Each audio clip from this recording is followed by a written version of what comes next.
Yeah. All right, here we go. Welcome, everybody. Paradox of Sports, episode 22. Jack, football is here. It starts Thursday. Are you excited? Yeah, I am. I have my first practice tomorrow. Nice. So I'm going to bring it this year. You're going to bring it? Are you going to do some hitting? For my last year of flag, I'm going to bring it at QB. So you can't even hit anybody yet? Yeah. You just can't make full tackle. You just can't make a tackle. I play quarterback on offense and safety and linebacker on defense. Okay, so it's kind of one of those things where you're not supposed to hit, but occasionally you guys might run into one another. Yes. Why is DeAndre Hopkins unquestionably good? No, we noticed that. I noticed that during the draft last night. That got brought up as well. There was a couple questions about questionable or how their statuses go. And that's the thing that kind of sucks with the NFL is those guys put in those bogus, Belichick and the Patriots are famous for, they put in bogus health reports, and really what they're doing is screwing with the gamblers. Because you don't know who to take, and it's kind of messing with the lines and stuff like that. But we're going to get into fantasy after the interview. We got a big wrestling one. Again, this was one we did during the day, so your dad helped out. He was very excited. You both seemed very excited to talk to this guy, one of the biggest, if not the biggest member of the wrestling media.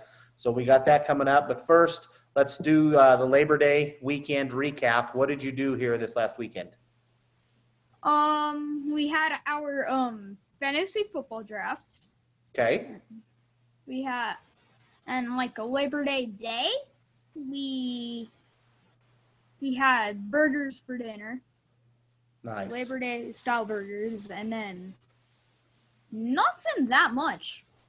You guys kind of hung out. It was kind of a rest and relaxation. Yeah, we were going to play football outside, but it was so smoky that we didn't, and that it was pretty windy, so we didn't go outside. It was also very smoky. Nice, but the wind helped. It was blowing some weather in for you guys. We got it up here. That's what you can see on my background. That's what the roads look like. That's what the roads look like up here this morning. I think we finally hit a cold front. Yeah, you got a cold. Believe me, you got one coming. So, and it's coming fast. So I saw from the social media, you guys got piss pounded in baseball last week. Can I tell you a funny story? Yes. So we were in a basketball tournament, and I want to say I was about your age. I was 11 or 12. And ironically, it was also a team from Colorado Springs. And every year around my birthday, there, March 21st, there used to be a Southern Colorado Invitational that I want to say the guy's name was Frank Martinez. There were two of them. I remember Frank Martinez, and I can't remember the other guy's name that used to host the tournament. You used to get a cool flag, and I have some of my flags somewhere still. But you used to get these cool little small flags, like the towels, like the terrible towels and stuff you get now. They used to do those kind of towels for all the players. There was a different design on them every year. They were awesome. Anyway, we go, and we play this team from Colorado Springs, and, dude, they pounded us. And these boys, they looked like they were 17, 18 years old that were there. And it was just a bunch of the little hick kids from Southeast Colorado. We went up there and got absolutely annihilated. So sometimes it happens. Yeah. And there was this one team that we actually played very well against at Runyon. And we didn't win that at running game, but we did very well. We lost 27-2 to that same team. Yeah, see, it happens, man. I didn't pitch in the tournament. I think I should have pitched in the tournament. Well, you never know, man. Sometimes you're working on arms. Maybe they wanted you to just try something different. Sometimes that's just how – sometimes coaches make decisions and they want to do things and go in different directions, and that's just kind of what they do. So now are we done with baseball? No, we have two more tournaments. One is the league tournament, and then one's a tournament at Halloween. At where? Halloween. Oh, at Halloween. Okay. Damn, you guys can play baseball into Halloween. Oh, that's crazy. Yeah. They're getting ready to ice fish up here at Halloween. So, well, that's just, hey, that's the difference in geography where we live. Like our buddy Jim Brooks says, know your geography. You guys can still play baseball into early November. No, we can't do that up here. We're usually playing hockey. So they're about an hour before the show, 2 hours before we tape. Your dad and I will text and we'll send a little rundown back and forth. And since we discussed and sent the rundown, we've had two big pieces of breaking news. The first, more on a national level, it appears Von Miller is done for the year, which might mean he is done forever with the Broncos. So it appears he broke his ankle, or it looked like, last thing I saw, it was something pretty severe with his ankle that happened at the end of practice. So immediate reaction from you, losing Von Miller, does that really, how much of a difference do you think that makes for the Broncos? Pretty big difference. Von Miller's be a staple for the Broncos on defense. And then you also do have like Bradley Chubb, Justin Simmons, although these guys that can help with, like Bradley Chubb could help get take Von Miller's place. And then Justin Simmons, he's a strong safety. They're probably gonna rely on him a lot as well. So, but it was probably a deal where Vaughn, teams having to scheme for Vaughn a little bit. He was probably helping open stuff up for Chubbs. yeah. Okay, I'm not as worried. I think Vaughn's old, and I think he got paid, and I just don't. I looked it up, and the numbers. He still. I mean, he was tough last year. He did miss a game, but I still think Denver's going to be okay. I don't think Vaughn would make. Let's be honest. If it comes down to anything, Denver, we have to beat the Chiefs, and while it might be a little more helpful to have Vaughn, what it comes down to is we have to outscore the Chiefs. So I think it's going to rely more on Locke, and who my dad says was the must-have guy of our fantasy draft, and the next big superstar for the Broncos, Jerry Jeudy. So, we'll see. Time will tell. See how the Broncos, how you think they're going to do. We'll get into that here after the interview when we make our picks. But before we get to the interview, there were two things I wanted you to do predictions on. So, first was a tweet from the CSU Pueblo football team that said that there are 3 former players on NFL rosters this season. The Thunderwolves are tied for third most in all of the NCAA D2. And first of all, can you name the 3? Yes, I can. Okay, who are they? Mike Pennell. And he is? I think he plays for the Chiefs now. That is correct. Okay. Then you have Ryan Jensen, who plays for the Buccaneers now. Very good. And the last one should be easy. Yeah, Morgan Fox, our very first interview. Friend of the program. Morgan Fox. Gotcha. Okay, so they asked the question, or they make the statement about the 3 of them. So I ask you, of the 3 CSU Pueblo alum in the NFL, which of their teams is going to have the best season? The Buccaneers, the Chiefs, or the Rams? Who has the best season? It's got to be the Chiefs, because they won the Super Bowl last year. They're riding the momentum into this year.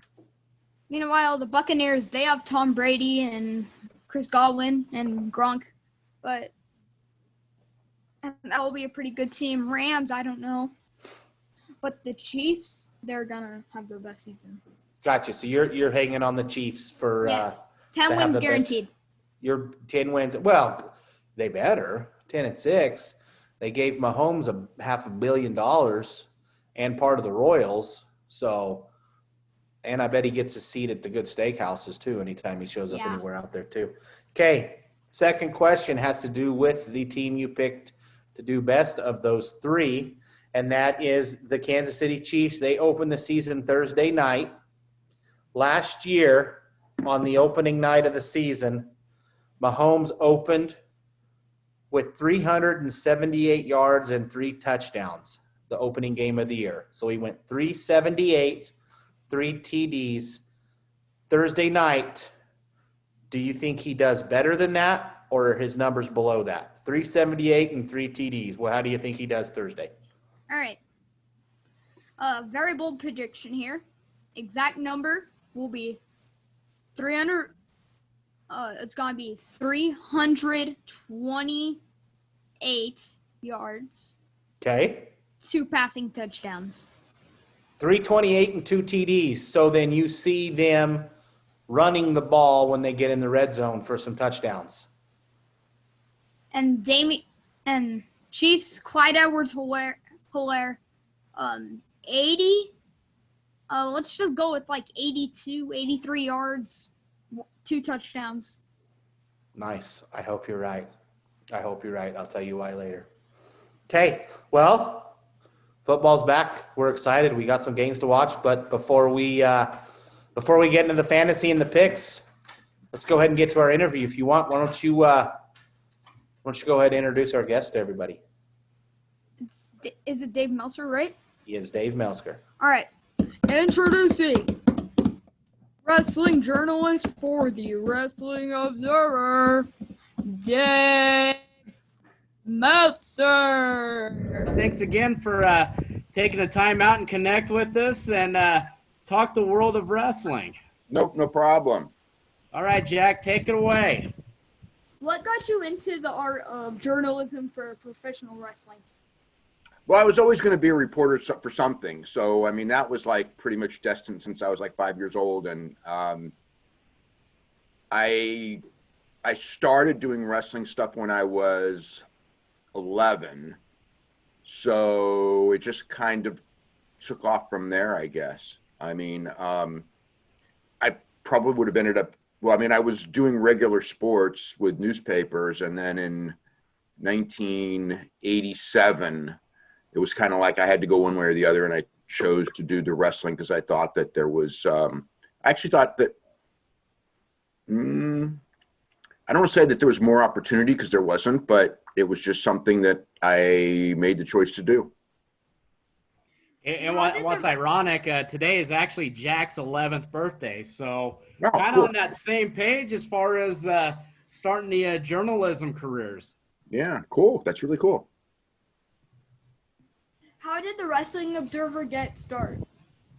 So I was the Wrestling Observer. I did a newsletter I started when I was 11, and then I stopped at about the age of, I'd say 15 maybe. And then when I was in college, in my journalism class, in my newspaper class actually, that there were a bunch of wrestling fans, and we would talk about wrestling all the time. And at the same time, I was already trading tapes with people from all over the country and writing them letters and writing like these individual letters. And it was kind of like, if I just wrote like one letter, instead of writing like 10 letters, it would save me time. So it was a combination of, you know, those two things I think what made me start. Now, you talk about the early days of wrestling and exchanging tapes, because back when you got started, those were the big territory days. You know, you had right. a lot of different I mean, areas to cover. the 70s were huge territory days. And even in the early 80s, some of the territories were gone. It wasn't as extensive as it was in the 70s, but the big ones were very successful. You know, I went through firsthand, you know, the high points of, you know, world class and Mid-South and Mid-Atlantic in particular, you know, covering them really close and watching all the tapes and things like that. Now I know you were exchanging tapes, but back then, were you able to catch live events, or how was your schedule when it came to, you know, covering wrestling via tape, and then actually being live at ringside? I mean, it varied. I was always going to the events in this area, and then when I lived in Texas, I would go to the world class shows occasionally, not regularly, but I went to some, and the Mid-South shows where I also went to some, and then growing up, I went to a lot of shows in Florida, and then I would say from when would I have started traveling to shows? Maybe in the 80s. In the 80s, I started going on to big shows in different parts of the country. From like I would say 83 on. I was going to big events. You are well known for the use of star ratings in matches. Talk about the criteria you look for or use in ratings matches. Is it straight technical wrestling or the storylines that lead up to the match? It's a bunch of everything. It's just kind of like what accomplishes the purpose. I mean, the main thing is to engage the fans. I'm very into creative spots, into that, but it's, it's like creative spots that don't work. No, I mean, it's essentially it's what works, which is really difficult now because with no fans at shows or with fake fans at shows, you kind of get a skewed reaction. So it's just a lot different, but yeah, it's a combination of technical creativity and but mainly what works. When you gain matches over the 5 stars or negative stars, did you believe that the match rated was so great or horrible it deserved those enhanced ratings? Yeah, exactly. If it's negative, it had to be like some levels of horrible. And I mean, there's a few I said over 5 stars. So those would be like matches where I would go like, this is among the best matches I've ever seen in my life. There aren't really that many of them. There have been a few in the recent years, but that's because you've got guys that, just decided that they were going to do that they were going to have like one of the greatest matches and were good enough to pull it off. There's only a few people who've actually done that. But yeah, some of the guys now are, they're just a lot more creative and they put a lot more thought into it, and it's the right place. And it's also got to be the right place, certainly the right opponents, the right time. Timing is everything. I mean, if it was in a different building on a different day, those same matches wouldn't be necessarily as good. Talk about some of those matches that just exceeded expectations that got the 5+ rating. Well, it depends on which one. I mean, a lot of people talk about the Omega Okada series, and there's 4 of those. Those were the best series of matches I've ever seen, without a doubt. Especially the one that went 69 minutes is the best match that I've ever seen. It was scary. We were watching it here in this room. In the morning, we did not watch it live. It was me and a bunch of friends, and I remember we knew it was 2 out of 3 falls. We knew it was going to go long. We didn't know exactly how long, but I had a hunch it was going to go over an hour because they'd already done the hour draw, and they kind of had to surpass that. So about 30 minutes in, it's just like, oh, this is like the best match I've ever seen. And then it kept getting better, and it was just like, okay, this is that to me. You had like probably the 2 best guys in the world, who probably both had their best match on the same night. It was just a meeting of things. Like when that match was over, I didn't think I would ever see a match that good again. Whereas with the other Omega Okada matches, I thought at some point I would see a match somewhere from somebody that was better. But that one, I don't think I'll ever see one better. Based on the ratings of those certain matches, talk about some of the positive and especially negative responses that you've personally received from wrestlers, executives, and promoters in the wrestling industry. I never really get much negative on star ratings from executives and promoters, and some from wrestlers, but I don't really worry about it too much. I mean, I probably more, I get negative, but you're going to always get negative reactions for your opinions from fans. So that just goes with the territory. So, but not from executives. I don't think that there's very few executives that I would talk star ratings with. There are some, but even then we know it's not that important. It's, it's part of the big picture, but I mean, some of them are kind of into it, but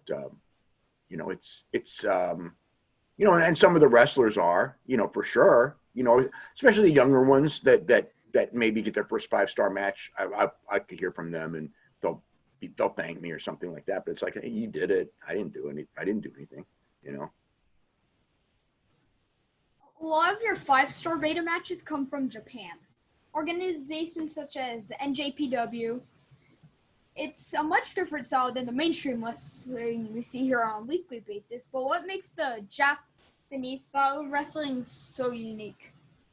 Well, every style is unique. I mean, in Japan, there's a seriousness to it, especially in the big matches. Um, and also the guys are really like they're very technically good. And also the New Japan ring is actually a pretty big advantage that a lot of people don't know about. It's a great ring to have a great match in. Just the way that the boards are and everything like that. You can run you can run faster on it, and you can get better height off your jumps on it than you can in an American ring. So that does help. But they're very dedicated as far as training goes, in a sense of training for wrestling as opposed to training for cosmetic looks. And so that helps. Although that has changed also in the last couple of years. There's definitely more of an emphasis on great matches than any time before, which is why we have more great matches, because before the emphasis were different. There were always people like Ric Flair and Terry Funk who had the mentality they always wanted to have a great match. But a lot of people weren't like that, whereas now there's a lot of people with that kind of mentality because they've kind of grown up on Bret Hart and Shawn Michaels and wanted to be like Bret Hart and Shawn Michaels, as opposed to a generation that wanted to be like Hulk Hogan, where it's just a completely different mentality of your fandom. And now you'll have people who are, watching and want to be like, guys from just a few years ago want to be like Tanahashi or Okada or Kenny Omega or something. And so we're going to have people, because of that, we're going to have more of it in that direction, where people's mentalities are, we want to go out there and have, I think the internet's made a big difference. I think people go in there and they want that feedback on the internet, and you're not going to get that feedback on the internet for a match unless it's pretty damn great, because people can see so much. And if you're a young guy trying to make a name, the best way to make a name is to do that. So it's kind of like there's things in this generation, and also fans will react to it a lot more, in the sense that really there was no, like, there's always were benefits of having a good match, but it wasn't really what drew the audience. What drew the audience was the stories. Whereas now, if you have a really great match and people know ahead of time, they will watch the show to see a great match, which in another generation would not have happened. So again, it just means a lot more. People who watch wrestling are watching it for great matches, whereas before, when people watched wrestling, that was not really the forefront in their mentality. They wanted to see blood, or they wanted to see violence, or they wanted to see a storyline end. You know what I mean? But now, especially on television and pay-per-views, there's really an emphasis of we want to see a great wrestling match. Who is your favorite wrestler that you have covered? I don't really have a favorite. I couldn't say a favorite. I think that, and there's different guys on different days, I mean, I suppose it just depends. It just depends. I mean, I think Tanahashi is one of the most complete. Ric Flair was very complete. Terry Funk was great in unique ways. But I don't know. As far as a favorite, maybe, I don't know. Maybe Ric Flair and Terry Funk. Maybe those would probably be my favorites, I guess. Would you have a least favorite? No, not really. No, I can't think of anyone who I would. Least favorite? Nah. I mean, if someone has a terrible match, I'm not sure I'd want to see them, but that wouldn't even make them a least favorite. That just means that they weren't very good at what they did. But that would be my least favorite. I am going to list some names from the professional wrestling world, and then tell me the first thing that comes to mind or your general thoughts on them. Okay. Vern Gone. Ooh, Vern Gagne? Yeah. I mean, Vern was, in his heyday, he was a very good promoter. He was a great amateur wrestler. He was a great pro wrestler. Master of the sleeper hold, technically, built the territory around himself, made himself into a big superstar. But he was, he ran a very good territory, one of the best ones. for lifestyle, a lot of people, if you can handle the cold weather, it was a great territory in its day. If you couldn't handle the cold weather, it was terrible, because Minnesota and everything, those places were really cold in the winter. I mean, that's like, but the lifestyle, in the sense of, he would run, maybe 15, 18 days a month. So you actually had a real life and you had days off. The travel was tough, and the money was good. So it was a better place to work than, if you like time off. I mean, like Nick Bockwinkel would tell me, like, if you like time off and you wanted to have a real life and you wanted to make good money, the AWA was a great place to work. Fritz von Erich. Fritz was a tremendous heel wrestler in his day, and then had his second big run as a promoter.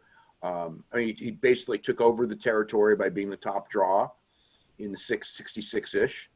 And then early 70s, Texas was very strong. He was the head of the booking office, although the San Antonio and Houston had their own angles and their own promoters and their own television, but they shared talent. And then they had a big split later in the 70s, and Fritz kind of ran his own territory. It was a decent territory, and then it really hit big 83 to 85 when his sons hit big, but then it went down pretty fast after. But for that 3-year period, it was super hot. Jim Crockett. His father was a good promoter, and then he took it one step farther. I mean, you have to give him credit in the sense that in the late 70s, most people would say Jim Crockett Promotions, Mid-Atlantic Wrestling, was the best wrestling in North America.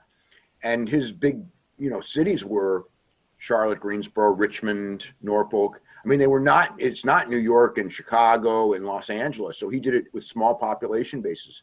So you have to give him credit, and a lot of that goes to George Scott as the booker, and just the mixing old and new, lucking into Flair and Steamboat, but also bringing in Johnny Valentine and Wally McDaniel and Mulligan and people like that, but having a good booker and good storylines, and because I mean and paying well too. Because those guys worked really, really hard, and they worked a lot of dates. I mean, they were. Unlike the AWA, where you might work 15, 18 dates a month, these guys are working 30 days a month, practically 28, 30 days a month, and driving a lot. But, they was a really strong territory. People on top could make very good money, and they were real celebrities in their part of the country, because, again, in those cities in that era did not have professional sports teams. So like they were the big celebrities, whereas in New York, if you're a wrestler, there's still the football and the baseball and basketball. So you're a lot further down the list on the celebrity scale. Jerry Jarrett. Jerry Jarrett was really kind of a genius when it came to booking. He was another one where he was running a lot of cities that the population wasn't very high. He was ahead of his time when it came to the television show. His TV shows were more like modern wrestling television than anybody else in that era. He used a lot of comedy. He built everything around Jerry Lawler, and Jerry Lawler, was the Memphis shows. You'd have a lot of comedy. You'd have wild brawling matches that worked in that part of the country, and great talkers. Those were kind of the hallmark to me of the Jarrett Promotions. Lawler, Bill Dundee. The great talkers, and also the ability to package people. He would take people like with Stan Lane and Steve Kernan made him the Fabulous Ones, or there's many Ricky Morton, Robert Gibson, the Rock and Roll Express. He made Kamala, even Hulk Hogan for that matter. First came through. He would take raw talent, and he would put them in a gimmick. So many guys. Rick Rude was another one who got his first big break there. Many guys got their first big break there. He would take a chance on people who were inexperienced but had a good look, or could talk good or whatever. And not all of them made it big, but many of them, that was a big stepping stone, and many of them made it big. Bill Watts. Bill Watts was a genius for his era. His storylines were the most solid, in the sense that he thought at a level about 3 steps in front of everybody else. So when he did a storyline, it had to make sense for him. So it was a lot more, the angles held up and the detail work was so much better than anyone else. And he also, did not have big, his big cities were New Orleans, and later Oklahoma City and Tulsa and Houston, Texas, which Houston's a big city. But he was, if you talk about, I would say 83 to 86, and probably even before that, I'd say 80 to 86, even though he had some down periods. He did a great job. He was an excellent booker. He paid decently well, not the best, but not the worst. And also was also another guy who would give people chances. He was very open-minded on talent, I believe. Sometimes he gave people chances that probably didn't deserve the chances, but he gave a lot more people more chances than most. But he had his mentalities of things too. But yeah, in his heyday, he was very, very good. Just it's too bad he didn't keep up with the business, because I think if he did, he would have been still, because he was he was a genius. I think he was the one guy who, if he had the economic resources, head to head, I think could have given McMahon a big fight. I mean, he didn't have the resources to compete with McMahon economically, but if he did, I think it'd been real tough for McMahon. I mean, McMahon was good in his own way too, but Watts was a real genius. Paul Heyman. He's another he's a clever guy. He's another guy. He even more than he could see something in a guy that nobody saw in him, and focus around him and make the most of him and understand what the guy didn't do well and made sure to avoid doing it. Watts was another one who was like that. You look at a guy and go, this is his strengths, this is his weaknesses. So let's avoid all of his weaknesses and let's only accentuate his strengths. And Paul, in the ECW heyday, he created so many guys that would have never made it in wrestling with another booker. They'd have never been given a chance, or in some cases they'd have been given a chance and been given up on. If he saw something in you, and he believed in you, he would make sure it worked. He would give you chances, and if it didn't work right away, he would tweak you rather than throw you on the scrap iron. For the most part, there's always exceptions. His problem was that he was trying to compete nationally with two just giant promotions, and he didn't have the finances to compete with them. And I think that he thought, because I think in his mind, he thought, I'm such a good booker, I will beat them by being smarter than him, but he could not overcome the economics, no matter how smart he was. The other thing too is that he promoted a product that was very niche in appeal. The people who liked it loved it, but it was very much guys 20 to 35. I mean, it was a very narrow thing, which was the age group he was in when he was running it. It was like, what would appeal to guys? What would make wrestling cool to guys? And he came up with a product that, for that time, kind of the Rocky Horror Picture Show of wrestling, that worked in that group. But he didn't really have a lot of older fans. He didn't really have a lot of kids fans. He didn't really have a lot of women fans. But that audience that he had, they loved his product. They were like, almost cult with his product. Dixie Carter. Dixie Carter. So she had money behind her, but she did not understand wrestling. I think, a lot of people didn't like her. I wouldn't tell you that my interactions with her were always very pleasant, but ultimately she didn't know wrestling, and she put her trust in a lot of the wrong people, and she made a lot of decisions. There was always, they created a lot of good homegrown talent, but they still would always focus on ex-WWE guys, and that hurt. Looking back, the TV numbers weren't too bad, but they did not really understand how to build programs to get people to buy tickets. The pay-per-view numbers weren't that strong. In some cases they were. When they would have like a Sting or Kurt Angle or Samoa Joe, or match those people up with the right matchups, they did pretty well. But for the most part, it was a money losing company. But as far as they had a lot of great matches that people don't remember, with AJ and Kurt and Samoa Joe and those people, Chris Daniels, and many others. The guys worked very hard.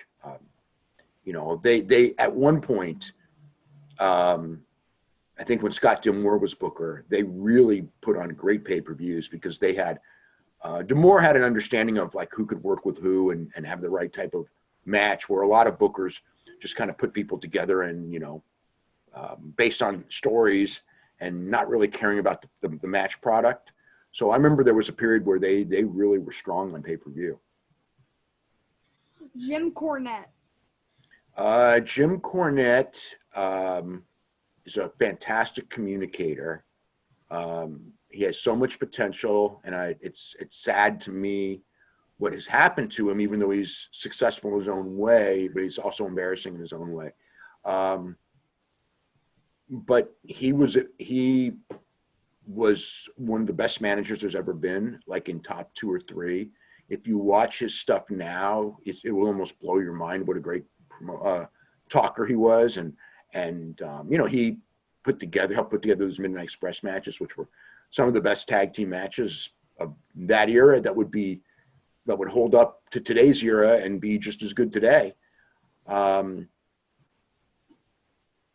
So yeah, great talker. He absolutely had a great mind for wrestling of a certain period. I could tell you in 1989, 1990, 1991, 1995 to even 2000, and even after that, I would say well into the early 2000s, that if you talked to him, you would get a lesson of viable things. You would learn a ton, and watching his booking was incredible at times.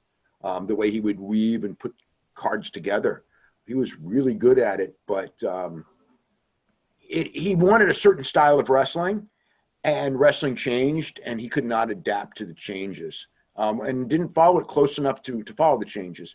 So as time went on, it was the same thing that happened to Watts, really. And with a lot of them, it's like wrestling constantly changes, and if you don't keep up with it, it will change in a way, and you're going to fall out of touch with what's going on. And Jim's mentality of wrestling goes back to the 70s and the 80s, and that's his favorite period of wrestling, and he understands that period better than anyone. But we're in 2020. That's decades ago. So that's his weakness, is that, he judges things by a standard that's not applicable whatsoever today. Tony Khan. I know Tony Khan. Tony Khan is a lot smarter than people think.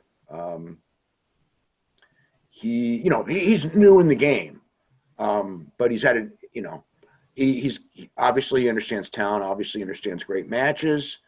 He's booking, it's a guy who's never worked in wrestling, who's booked, and he's done real well for himself, and he's learning, and he's a really smart guy. Both smart in a creative way, but also in a numbers way. Maybe in a numbers way more than almost anyone in a numbers way. His brain kind of works with numbers really, really well. So, we'll see. He took a huge risk in starting the thing up. There were so many things that had to fall together to make it work, that did. And then the pandemic came. So he's had, I will say this, he started the company January 1st, 2019, and here we are in August of 2020. So he's had about 20 months, and he's had literally a lifetime of experience in these 20 months, because he's dealt with having to get on television, having to start from scratch, having to fight Vince McMahon from day one, which is, with a $900 million a year business fighting you as a startup, and having to survive, and negotiating the TV deal. And then right as things were, really starting to hit, the pandemic comes, and then you got to start all over again with a completely different product, with all kinds of new challenges that nobody ever could have foreseen, and still handled it really well. So really the job he's done is remarkable. But again, you know, in wrestling, it's still about the measure of time in the sense of, you know, it's 2 years. 2 years is a blink of the eye, even though these 2 years have been incredibly unique 2 years. It's still a blink of the eye compared to, you know, 20 years or 30 years. And then the center of wrestling, professional wrestling today, Vincent Kennedy McMahon. You always got to admire Vince. I mean, Vince is, you know, Vince in the 80s was the best wrestling promoter there ever was. The rest of the time, I mean, like he had great success in the late 90s, but that was a lot of things that fell together. And but the 80s Vince was, you know, he was a guy on top of his game who made who built the biggest wrestling company of all time by leaps and bounds, to the point that like there's nobody even in, you know, whoever's second is not even a close second. I mean, he has to be called the greatest wrestling promoter of all time. And he's very what's the word I'm looking for? Savage, ruthless. Ruthless is the word. He's very ruthless, very self-centered. You know, I mean, I'm not saying any, you know, there were a lot of, I mean, it's 100% business and 100% self-centered version of business. But he's, you know, he started at a time and took advantage of an opportunity in a situation in the 80s and really built something big and ran off the competition and has pretty much the last 20 years survived off the success of the Attitude Era, you know, which was a combination of you know, things that came together. I mean, he had the platform, and Austin was an incredible talker and performer, and The Rock was one of the greatest talkers of all time, and Vince himself was a great character as well, and he had a good supporting cast as well. You know, DX I think was really important, but that top Steve Austin thing, you know, you know, some will say, well, you know, Vince created these guys, but they were themselves. Hulk Hogan was Hulk Hogan before there was Vince. Vince, you know, spotted Hogan, but we all spotted Hogan. That was easy to spot. Austin, Vince didn't spot. Austin made himself under the umbrella. But once Vince saw what Austin was, he realized it and went with it. The Rock, we all knew, I think, from day one, but maybe not as big as he turned out to be, but we all knew he was going to be something special. You know, I mean, he's whiffed on guys too, you know, especially in recent years. But I'm saddened watching Vince in the last few years because it really, the creativity aspect of it is, I mean, I guess it's tough when you're in your 70s to do something like wrestling at the detail level that he's doing. But, you know, it's a whole cycle, you know, and it happens to everyone. Everyone, you know, everyone is really good. You'll have your period. Barnett told me, you know, I remember asking Barnett in, I'm trying to think when this would have been, late 80s. Jim Barnett promoted Australia from 64 to 73. And he promoted before that very successfully as well. And after with Atlanta, he was successful too. But Australia was his peak. And, you know, he sold Australia. And I remember in the late 80s, did you ever, why, you know Australia, you had great success in Australia. And I go, you know, why didn't you go back to Australia in the late 70s when nobody was doing it? And he just goes, you only have those periods once in life. And it was a really interesting thing to say. And Vince had that period. And then the second one was a question of certain people coming together. And now you're no longer in that period. And you're trying stuff, but it's, for whatever reason, he doesn't have it anymore. All right, my last question for you. What was the greatest moment in professional wrestling? The greatest moment in professional wrestling. I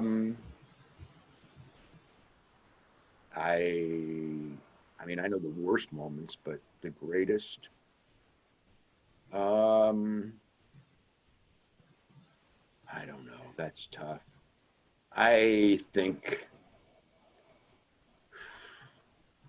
maybe the Ric Flair retirement deal on Raw, or the Daniel Bryan retirement deal on Raw.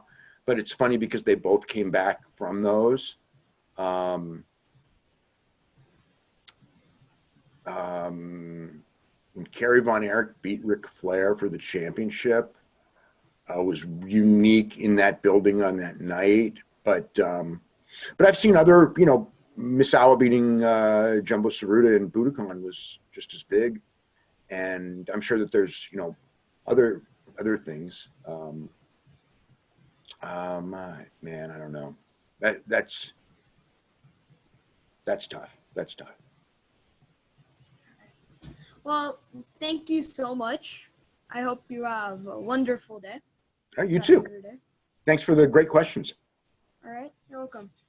All right. See ya. Okay. See you later. Thanks again, Dave, for taking the time. I know he's kind of a big deal. That's a pretty big interview to get, wasn't it? Yeah. So that was cool. He took the time to talk wrestling. Is that the favorite you've done so far, interview-wise? Well, one of the favorites. Okay, you seem like to really talking enjoy with yourself.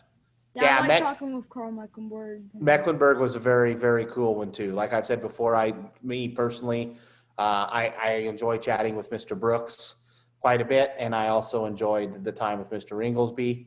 But that was it was very cool to see you and your dad get to talk to him, because that's right in your guys' wheelhouses. So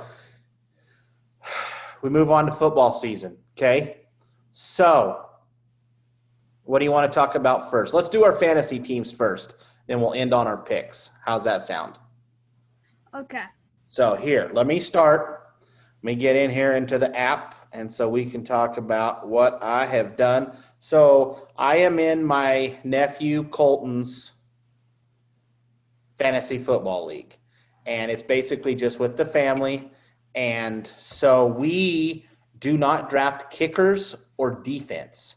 It's all offense based. I don't know why. I can see the look on your face right now. You have to take it up with my brother. Him and Colt decided on this. I don't know. I love kickers. Like, I think kickers are always fun to have and to draft and to mess around with stuff like that. So let me tell you who I got on my team, and I'll tell you by first who is on my bench for this week. Okay? I have Antonio Gibson, running back for the Redskins. I do not have him playing. I have Sammy Watkins sitting on my bench for the Chiefs. I have Larry Fitzgerald sitting on my bench. And then I have Zach Moss from the Bills sitting on my bench. So starting for me this week, I get to start 2 quarterbacks in this league. So I have chosen to start Wyoming kid Josh Allen. So I have him. So you're nodding in approval. You like that pick? Yeah, great fantasy value. He can run the ball very well and has like the strongest arm in the league without a doubt. And right up there, probably second top in the league. If you had to pick the second arm in the league, who are you going with? Pat Mahomes. Okay. Third? I don't Think West Coast. think West Coast. All right. Maybe in LA. Maybe in LA.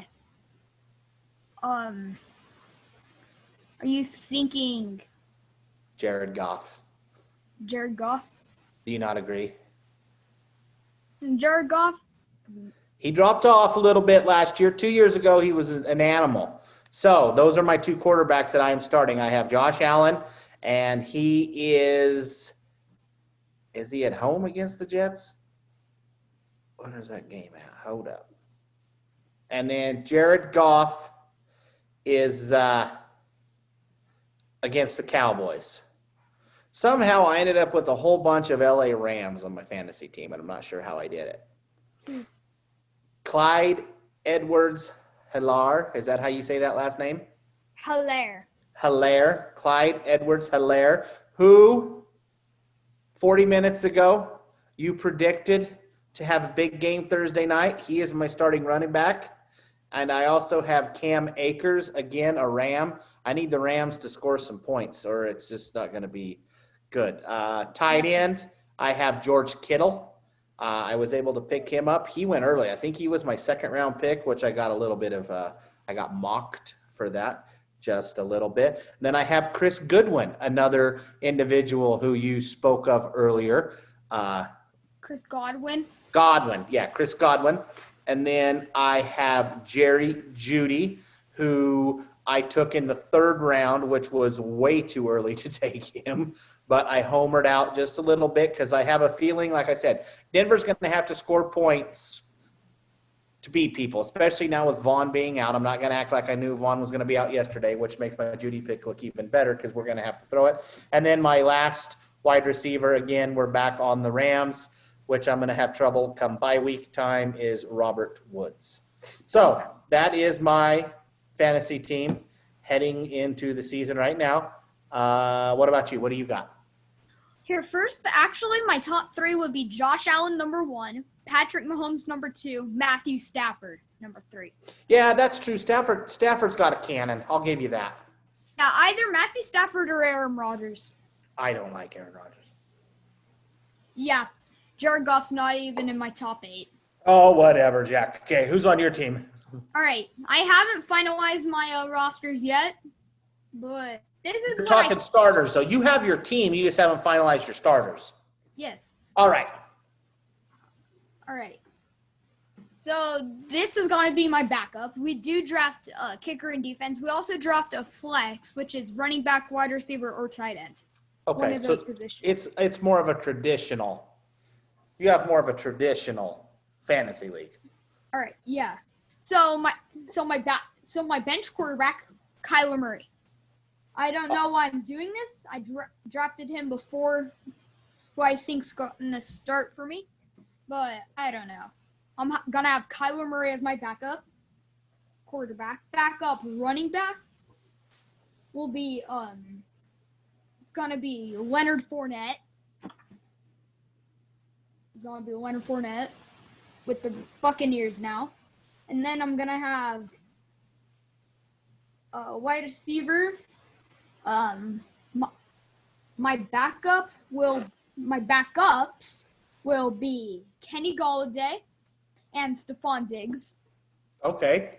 I don't have a backup tight end Why not? because on the bench you can draft 2. You don't draft a tight end. You could draft 2 of a wide receiver or tight end. I went with 2 wide receivers. Yeah, so I don't have a backup tight end. My backup kicker, there are 3 Matts in my league. Matt Rollins, Matt Bailey, and of course Matt Sentner, my dad. Yes. But this is my backup kicker, Matt Gay. Okay. That's my backup kicker. He's the Buccaneers kicker. And that's probably a good pick because I think you're gonna see the Bucs kick a lot of field goals this year. Yeah, but he's gonna be on my bench for this first game because they're facing the Saints. Okay. Yep. They're gonna have to score touchdowns to win that one. Yes. So, and then my bench defense will be the Jacksonville Jaguars. All right. Okay. That's a So solid. this The is Jags have a solid defense. Yeah. So these are my starters. Starting quarterback, Carson Wentz. Very good. It's going to be my starting quarterback. Starting running backs will be, we're going to have Ezekiel Elliott and Aaron Jones. Very good picks, both of those. Ezekiel Elliott was our first pick. We had the number 4. He was a 4th overall pick, Ezekiel Elliott. Yeah, my dad went with Patrick Mahomes 2nd overall.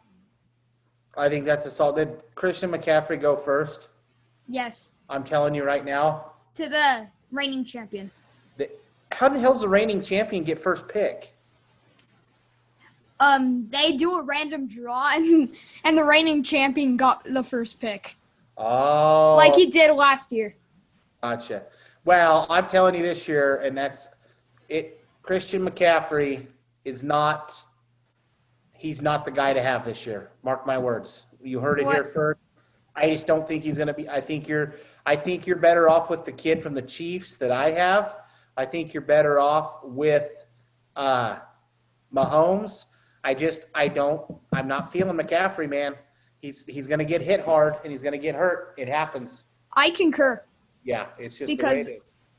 Or I believe that if we got the first overall pick, I'd go with Christian McCaffrey though. Yeah. We'll Yeah. see. I hope. I mean, I I'm also not wishing used the ill number will on him. one. I also used the number 1 rated draft guide in the world. Okay. Yeah, and that's what they said. I did 0 research and I picked from my heart. So we'll see how it turns out for both of us. All right. So wide receivers. We have 2 wide receivers, and I'm gonna go with AJ Green and DeAndre Hopkins. Okay, that's 2 solid ones as well. Yes.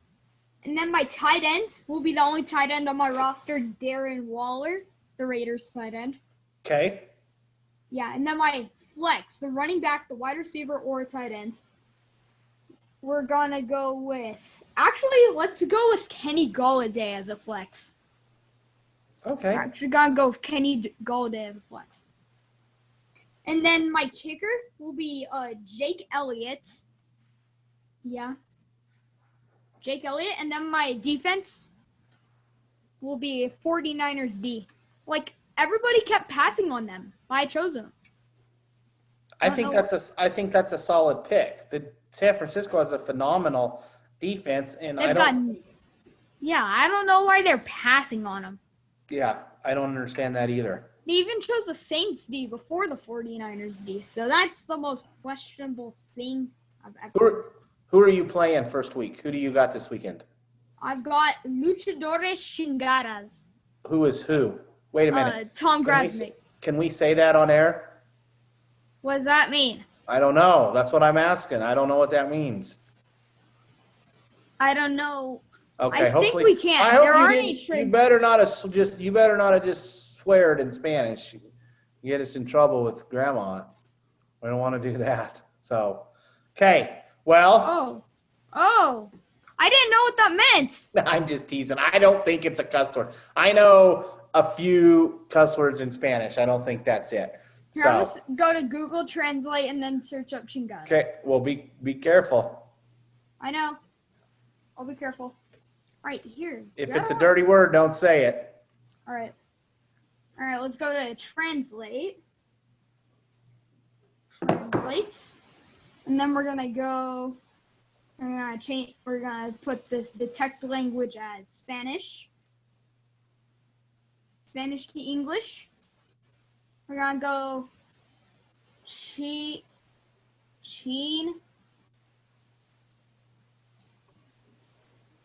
Chingadas. Well, nothing comes up with the capital C. Let me just go with the normal. Maybe it's just a slang word then. Uh-oh. Oh, Is it bad? no. We got to cut that out? Yeah, it's cut that out. We will. Okay. Right on. Okay. Well, now go pull up the NFL schedule for this weekend. All right, I'm gonna pull that up. Let me go to NFL.com Okay. or go to the NFL app. Yeah. Delete your search history too, so you don't get in trouble. Again. Are we just gonna pretend that never happened? Yes. All right, let's go to scores. Week 1. All right, here we go.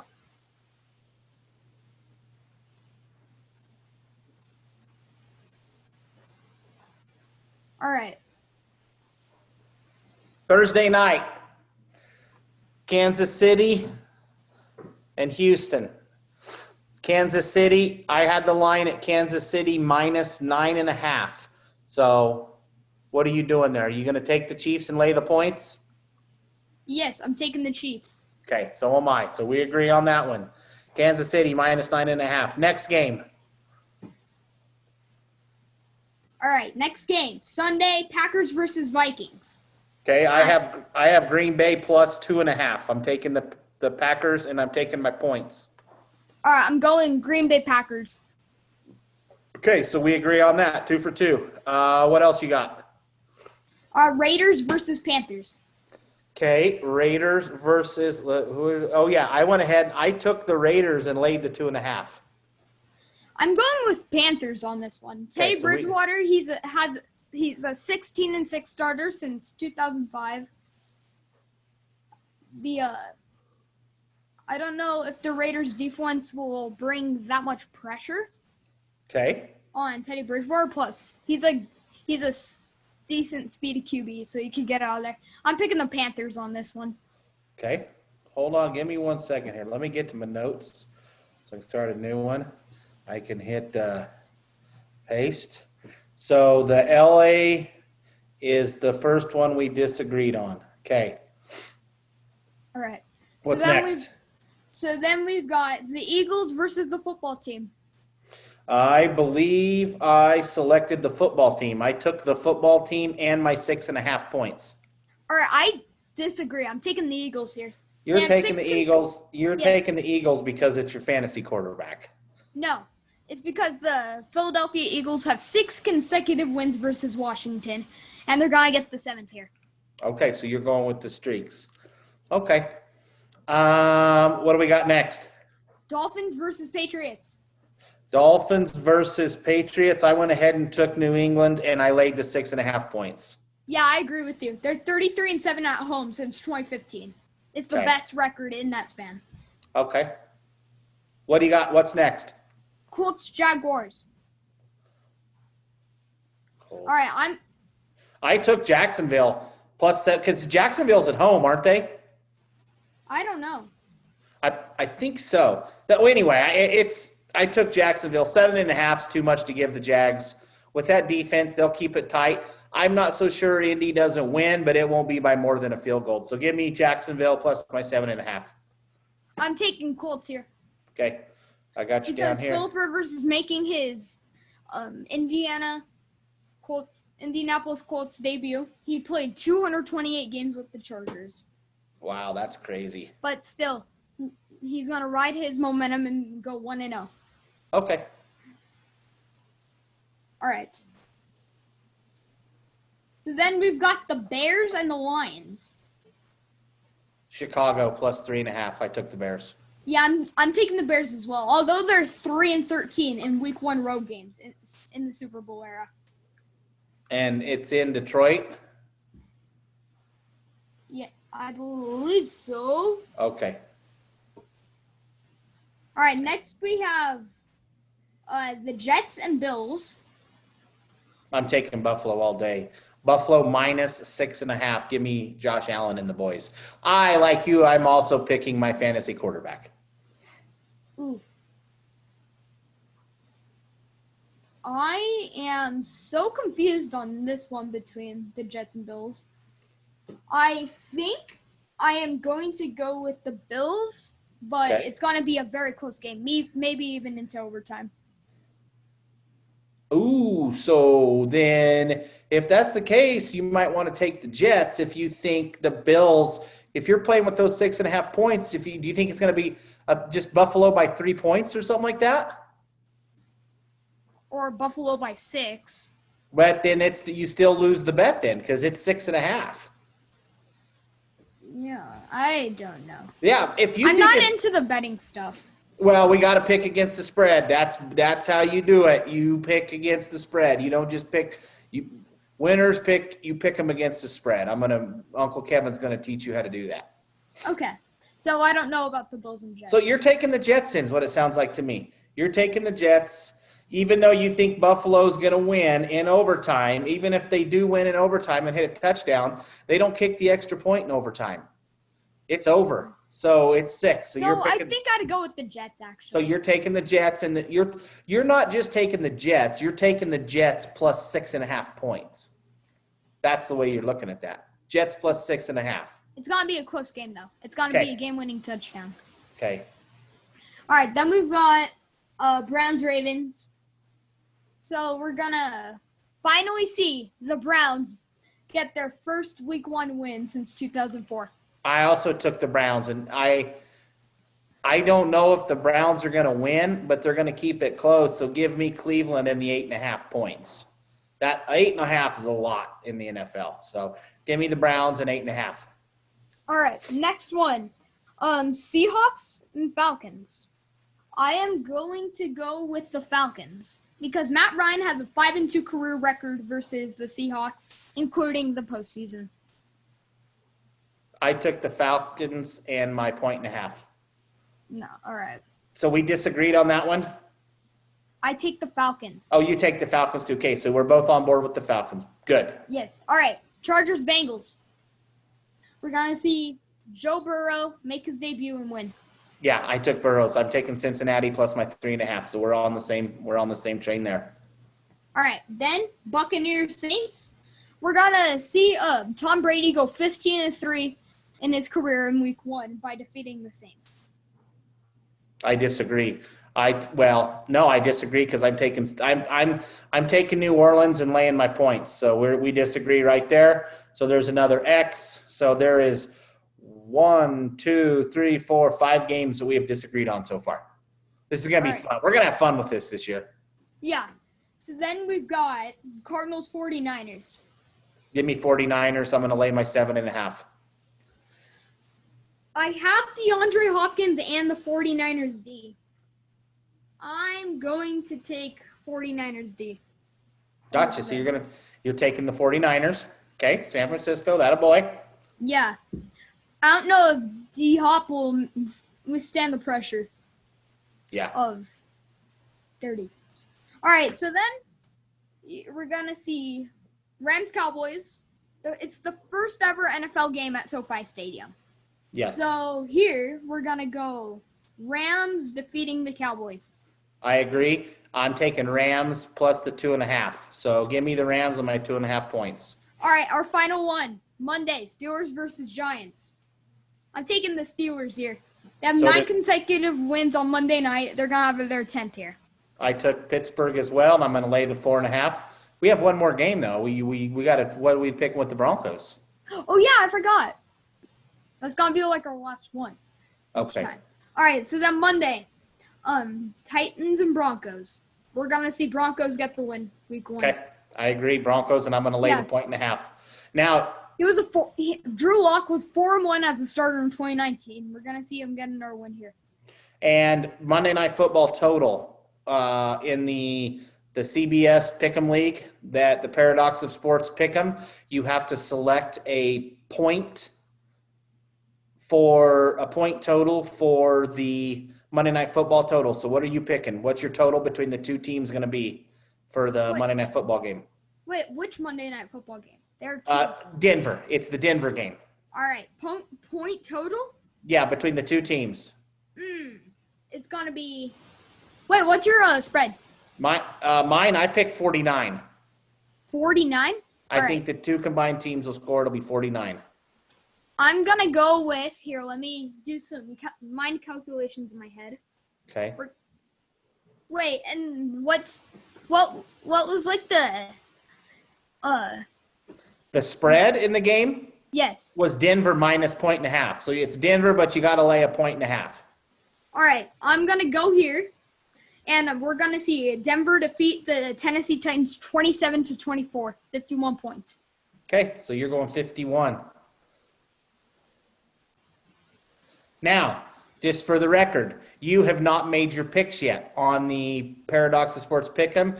You reserve the right to change your picks at any time between now and Thursday night or Sunday when the games kick. Okay? Wait, do you have like a pick'em thing on NFL? Yeah, we have one. Your dad was signing you up for it today. You will have all your stuff tomorrow to do it. All right. It's the is site it the football pick'em or the parlay pick'em? Nope, it's the football pick'em. But you're actually, I believe the actual site to log in was just down here about 10 minutes ago. So tomorrow. All right, is it the Tank Pod? I'm gonna try and get the tankpod@gmail.com. Yeah, but we're not gonna give the password out here on our podcast. We Yes. don't want to do that because that's how you Don't get. want- We're not gonna dox ourselves. So yeah, after we're done recording here. Just cut that part out. Just cut that part out. All right. Okay, hold on. Okay, everybody plug your ears. Ready?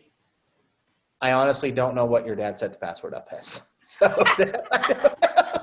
So we'll have to, when we get done here, talk to him and have him get you set up, and then you can make your picks.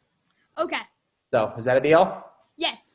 Cool. Well, that's it. We have our we have fantasy teams. We have our pick'em. We've had POS pick'em. the POS pick'em. We had more people sign up today. I don't remember the total number, but it's people from all over. So we'll push a little more tomorrow, and then we'll get her set up and get ready. So you excited? Yes. Cool. We might even find a way to set up a little thread on Facebook during the Thursday night game, and then when it says football pick'em, like nothing's coming up. yeah, that's what there's something Remember, going on restart with the app. there's something with CBS that's going on there that's got her locked up. So they must just Alright. have a lot of It's traffic or loading, something. loading. It's just gonna do that, and it's gonna load, and it's gonna All right, load. it just got in. Okay. Yeah, All but right. I don't know how your stuff's set up, so you'll have to get that from your old man. It says football pick'em, create pool, and there's also a college pick'em. No, we're not doing college. All we're doing is NFL. We're NFL against the spread, man. And if stuff works out in the next couple weeks, we have a little bit of a surprise. I'm just gonna say there's gonna be a surprise. Hopefully in 2 weeks, we're gonna put our money where our mouth is if everything works out in the next couple of weeks when it comes to these bets. So Okay. with that, you got it's Wednesday. This is out. You have football practice, right? Wednesday. Yes, tomorrow. Okay, and then Thursday you'll be home to watch the NFL game, or you got baseball practice? I don't know. I think I have baseball practice. Okay, well, we'll get us set up on a little thread. We'll have your dad. You can sit there with him, and we'll do some discussions with people during the games. And then we are definitely going to have a thread during the Broncos Monday night game. But I don't know about next week on Monday just because it's so late. I might have to go to bed halfway through. But with that, I think we did a good job tonight. All right. Okay. Thanks, buddy. Good job. Good luck. Keep up the good work. Yeah. We'll talk to you soon. You too. Later. Later.